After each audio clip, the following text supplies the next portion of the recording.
Amén. Vamos a abrir la Biblia. Vamos a abrir la Biblia en el libro de Juan, capítulo 3, versículo 30. Y he titulado el mensaje de esta noche: la humildad desata lo imposible. Mirá lo que está a tu lado y dile lo siguiente: ¿hay algo que sea imposible para tu vida? Y vamos a ver aquí la historia de alguien. San Juan capítulo 3, versículo 30. La historia de un hombre que fue aquel que venía a preparar el camino para Jesús.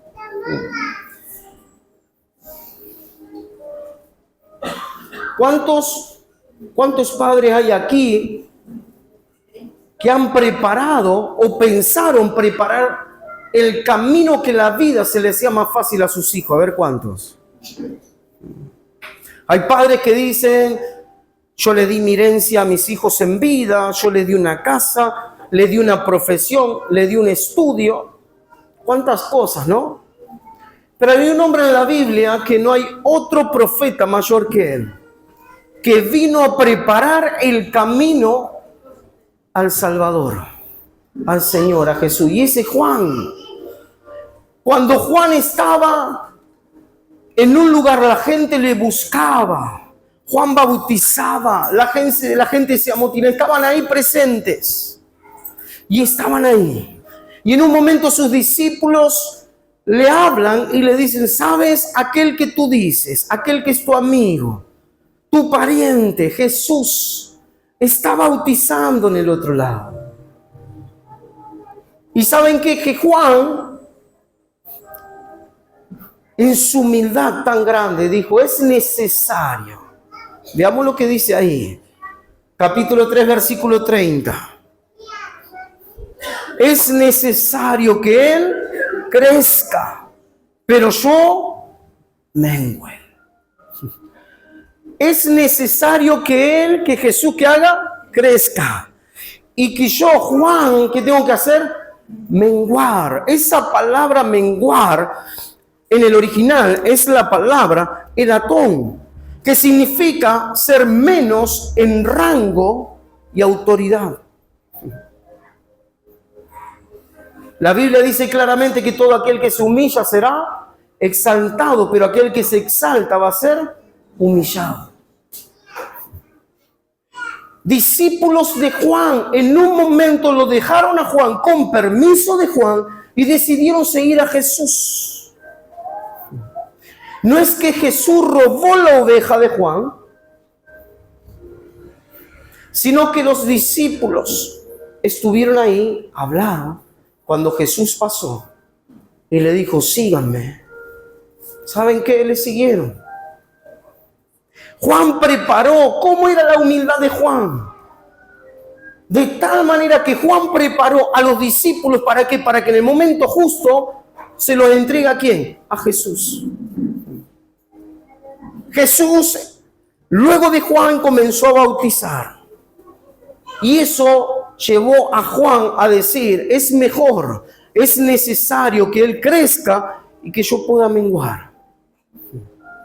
No hubo contienda, no hubo pleito, no hubo nada de eso. Al contrario, Él estaba dispuesto a humillarse.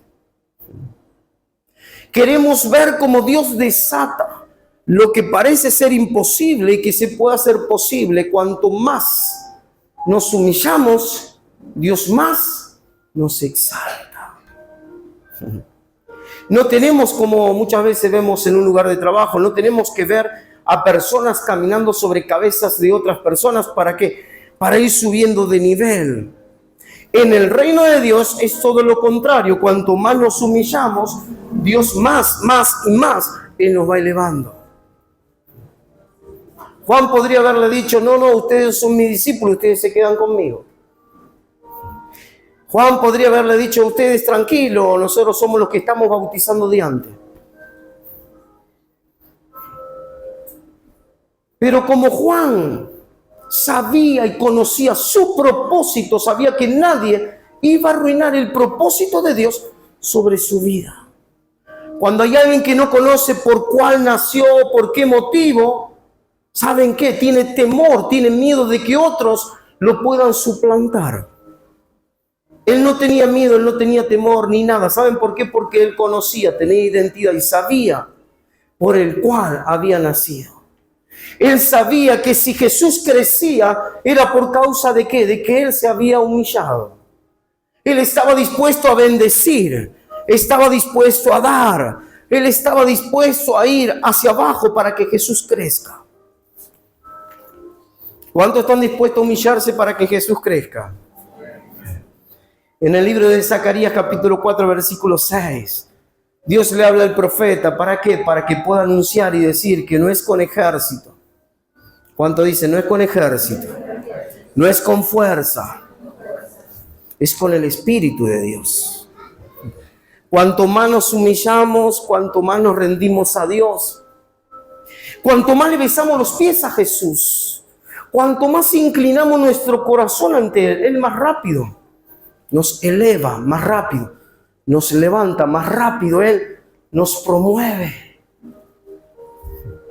Cuanto más estamos dispuestos a derramar nuestro corazón delante de Él, cuanto más estamos dispuestos a morir a nosotros mismos. Pablo en un momento dijo, ya no vivo yo, Cristo vive en mí. Pablo estaba diciendo, ya no pienso como yo antes pensaba. Ahora digo que los pensamientos de Dios tomen lugar en mi vida. Por algo la Biblia dice que tenemos la mente de Cristo. Podemos pensar. El problema es que muchas veces no estamos dispuestos a humillarnos ni a perder. ¿Cuántos están aquí? ¿Cuántos perdieron algo? ¿Le gustó o no le gustó? No, ¿no es cierto?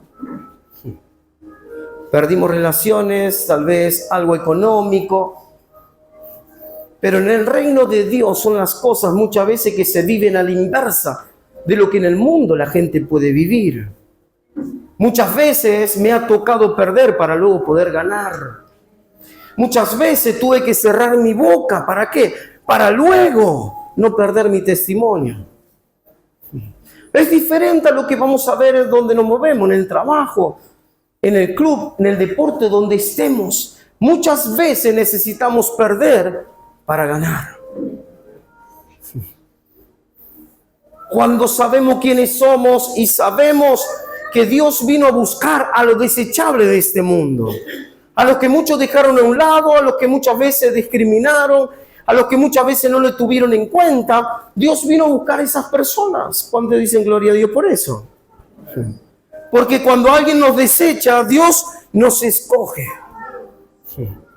Cuando alguien no nos tiene en cuenta, Dios mira a la persona y está dispuesto a llamarla, bendecirla y multiplicarle todas las cosas.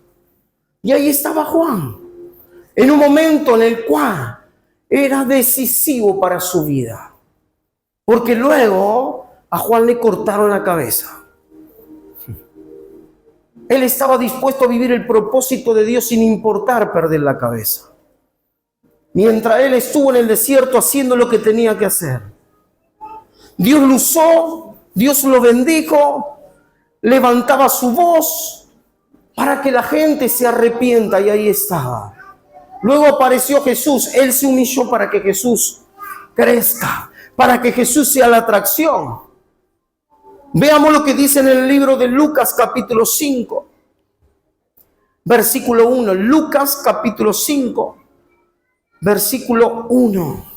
Una cosa es, cuando tú despiertas en la mañana y te humillas delante de Dios y estás dispuesto a que ante toda situación estás dispuesto a ir hacia adelante y no volver hacia atrás. Porque muchas veces los momentos difíciles quieren hacer de que uno retroceda, vuelva atrás, cuando uno necesita estar plantado ahí firme. Firme sobre la roca, firme. Que aunque vengan viento, problema, adversidad, uno se mantiene ahí donde tiene que estar. Y cuando Dios busca a una persona para usarla, para bendecirla, por más fracaso y cosas difíciles que vivió, Y esa persona ya no se vale en su conocimiento y en lo que ha hecho, sino que ahora se vale de lo que Dios dijo que iba a hacer. Esa persona tiene esperanza. Y veamos lo que dice ahí, en el capítulo 5 de Lucas, versículo 1. Aconteció que estando Jesús junto al lago de Genezaret, el gentío se agolpaba sobre él. ¿Para qué? Para oír la palabra de Dios. Y vio dos barcas que estaban cerca de la orilla del lago, y los pescadores, habiendo descendido de ellas, lavaban sus redes. Sigamos. Y entrando en una de aquellas barcas, la cual era de Simón, le rogó que la apartase de tierra un poco, y sentándose, enseñaba desde la barca a la multitud. Cuando terminó de hablar, dijo a Simón: boga mar adentro y echad vuestras redes para pescar. Respondiendo Simón le dijo: Maestro, toda la noche hemos estado trabajando y nada hemos pescado, mas en tu palabra echaré la red. Pescadores expertos, toda la noche trabajando. ¿Les pasó? Que alguien salió a vender, ¿no? Vamos a poner un puesto de venta. Lo llenamos ¿con qué? Con media, ¿qué más? Pan casero, pastelito, ¿qué más? Vamos. De todo, ¿no? Y le pusimos un cartel. Y trabajamos toda la noche, aquellos que están en la parte de la panadería, ¿no? ¿Toda la noche o no, Pedro? Y justo se llama como vos, Pedro. Toda la noche trabajando, ¿no? Un cartel diciendo 2 por 1. Y pasaban por adelante, ¿no? Nadie compraba. A veces media, ¿cuánto miden? 50 centímetros. Ay, no, yo necesito una de 40. Y pasaban ahí. Toda la noche trabajando, ¿se lo imaginan? Pero en un momento, ¿quién apareció?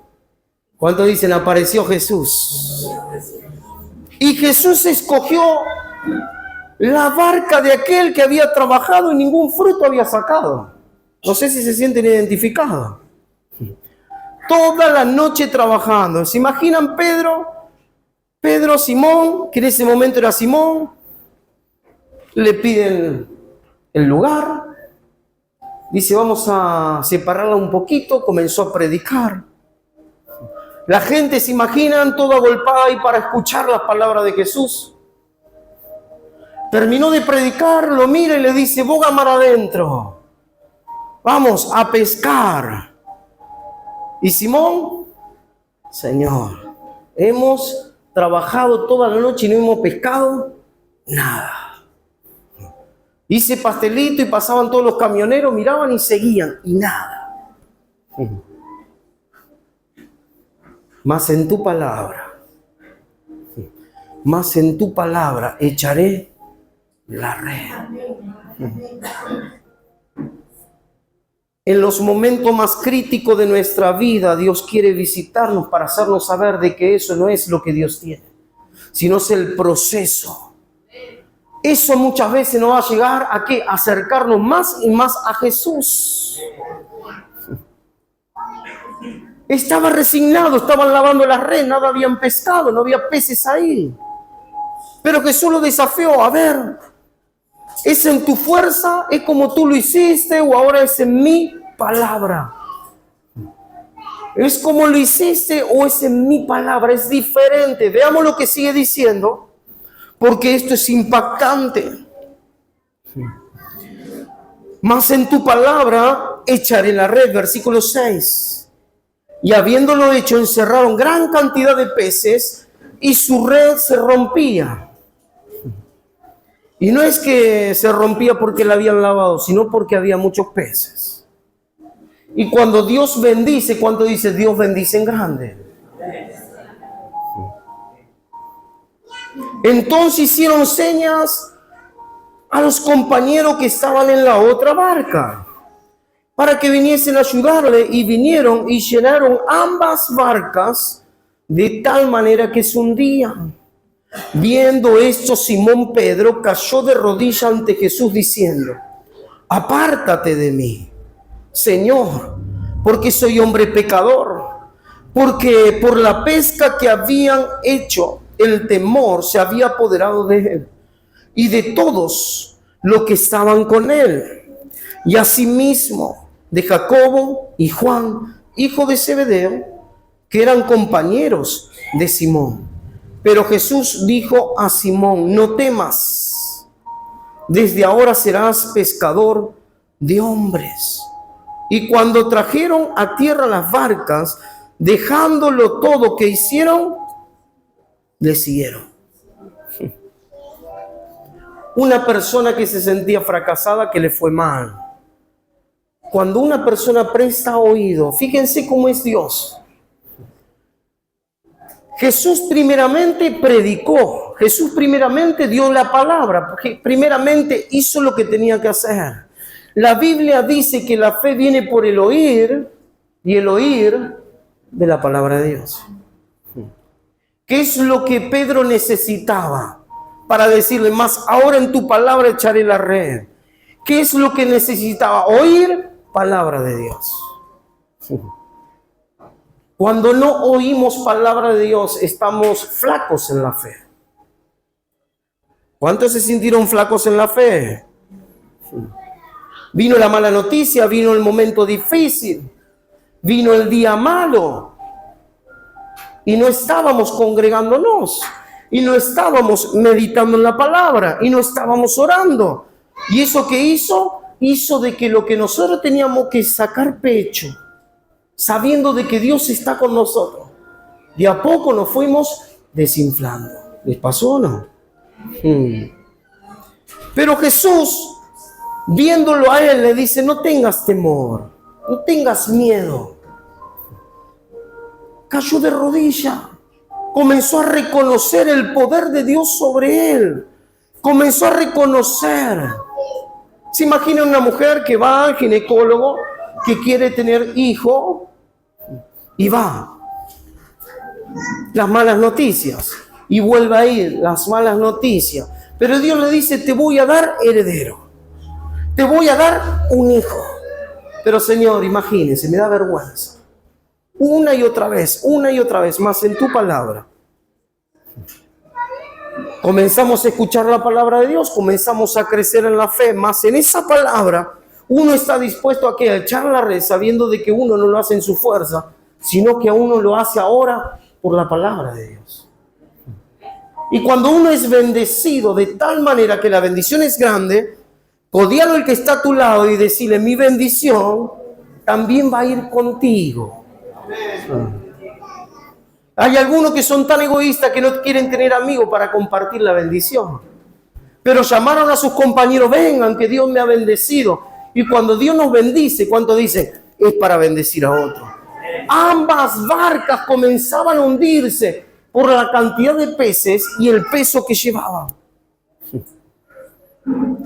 Primero, Dios, ¿qué hizo? Quería que Pedro escuche la palabra. Le pidió prestada la barca. Se dejó usar por Dios. Su fe comenzó a crecer por oír la palabra. Y ahora, cuando vino el desafío, boga mar adentro, le dijo: más ahora, en tu palabra echaré la red. Y cuando Dios habla, ¿cuánto dicen? Tiene cumplimiento. Lo podemos intentar una y otra vez. Podemos buscar métodos una y otra vez. Diferentes maneras. Pero cuando viene la palabra de Dios, es distinto, es diferente. ¿Por qué? Porque ellos tiraron la red como sabían hacerlo. Ahora, cuando ellos tiraron la red, el Señor, por su palabra, hizo que todos los peces vayan donde estaban las redes. Lo que durante tanto tiempo uno muchas veces se esfuerza y busca y hace, sin la ayuda de Dios, sin la palabra de Dios, muchas veces trae frustración. Pero ahora bien, cuando uno realmente ahora se mete en el corazón de Dios, está cargado, está trabajado, va a Dios, Dios le hace descansar, Escucha la palabra, esa palabra crece en el corazón, de tal manera que crece la fe. Y ahora cuando viene el desafío de buscar, de emprender un nuevo negocio, un hijo, una familia, lo que sea, ahora ya no lo hace en su fuerza, lo hace por la palabra que Dios dio en su vida. ¿Cuántos están dispuestos a decir como lo dijo Pedro? Más ahora, por tu palabra voy a echar la red. Más en tu palabra voy a abrir el negocio. Más en tu palabra voy a tener ese hijo. Más en tu palabra voy a ver a mi familia. Yo en mi casa le vamos a servir a Dios. Más en tu palabra voy a ver lo que Dios dijo y prometió hacer con cada uno de nosotros. ¿Cuántos lo creen a eso?